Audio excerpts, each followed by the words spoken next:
Pupunta kami sa mga ganyan, ilog, falls, pero hindi kami hindi kami naliligo.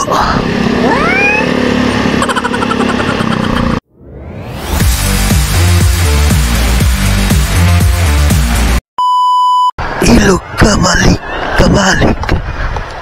Yun o, ganda naman o. So ayan, makikita nyo ang camping area, pwede kayo mag-camping. Angeles. Tapos sinundan siya ng mga ibang camping. Tapos nangako sa akin na Tatay Sito, pagdating ng pag-alis namin, dudumugan ka na maraming magka-camping. Ayun, nagkatoo. At yung mga day tour, kaso nung makilala, pinasukan ng mga manginginom. Kaya yung pangarap ko na dating ibalik, kinabahan ako kasi yung mga ibang pumupunta sa ilog, hindi naman lahat ng namamasyal mayroon pagmamahal sa kalikasan o mayroon disiplina. Pero dahil ayun, sa biglaan na kumbaga sa isang ibon na tamad lumipad, ang Ciudad Angeles ang tumulak para lumipad at mag-ingay sa social media. Kaya nung makilala, hindi ko siya makontrol dahil sa dami ng tao. Kaya ngayon, dinahanan man kami ng maraming pagsubok na gawa ng tao, gawa ng kalikasan. Para sa akin yun ang nagpatibay kung paano ko itutuloy ang aking nasimulan bilang ngayon ito dati pinasyalan, tapos biglang dahil sa isang problema na gawa ng tao, biglang nawala dahil sa pananira. Pero ngayon, dahil nagpapasalamat ako sa mga katulad ninyo na nagbablog at pumupunta rito, muling namunga at muling namulaklak at namunga ito si ilog. Kaya ngayon, ito na, sa pamamagitan ng mga suggest ng mga nagka-camping, pumapasyal, unti-unti ko siyang nabibigyan ng parang rule. Kaya ito ngayon ay magmula doon, ano na lang ito, para sa magka-camping at day tour. Yung mga naghihinuman, bali separate. Okay. Kasi humingi ako ng suggestion sa mga nagka-camping.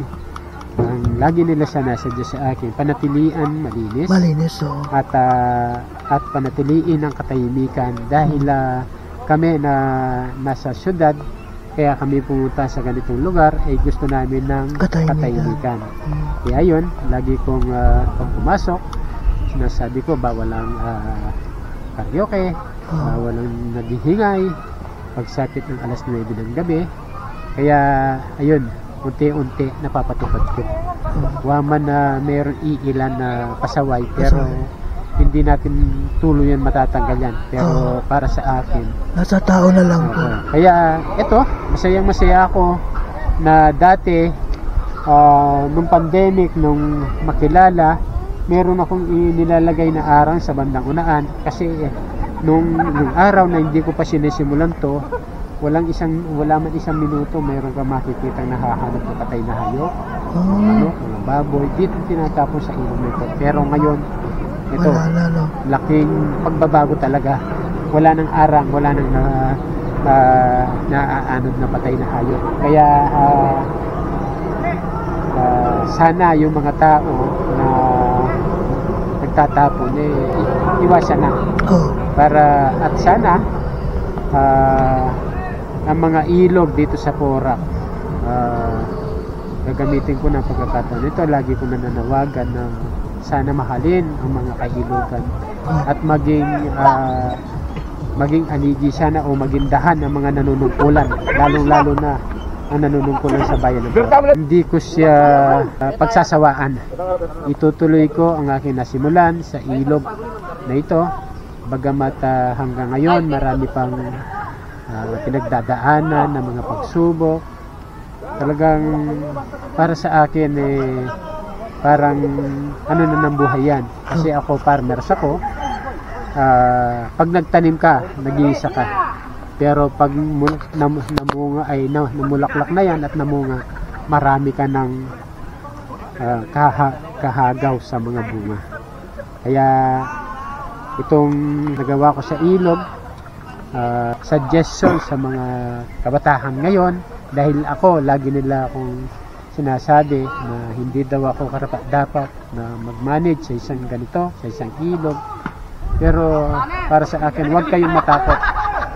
Kasi pag nagawa mo para sa karamihan, marami ang sisuporta. Kaya advice ko sa mga hindi nag-aral na katulad ko, huwag silang matakot na sumubok katulad ng ginawa ko, pagsubok sa ilog Kamalig. Nagpapasalamat pala ako kay Madam Luz Biminda Cunanan. Siya ang nagsuggest sa akin na gawin pasyalan ang isang ilog Kamalig. Kaya para sa akin, kung walang Madam Luz Biminda Cunanan, walang ilog Kamalig. Kaya sana, ulit ko, tayo mga Poraqueño, mahalin natin ang ating mga kaibigan. Kasi baka tayo na lang ang natitirang may malinis na ilog.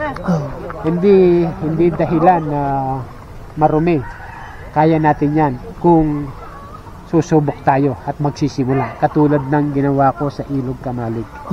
Kaya maraming salamat, sir, sa mga katulad ninyo. Kayo ang naging aligi para muling makilala o puring dayuan ng mga tao itong ilog Kamalig. Kaya sana sa lahat na makakapanood ng bidyong ito, wag tayong matakot na sumubok. Kahit wala tayong pinag-aralan, sumubok tayo kasi ako'y naniniwala na sa kasabihan, ang umaayaw hindi nagwawagi, ang hindi umaayaw yun ang nagwawagi. Kaya maraming salamat, sir, sa pagpunta nyo dito sa ilog na ito.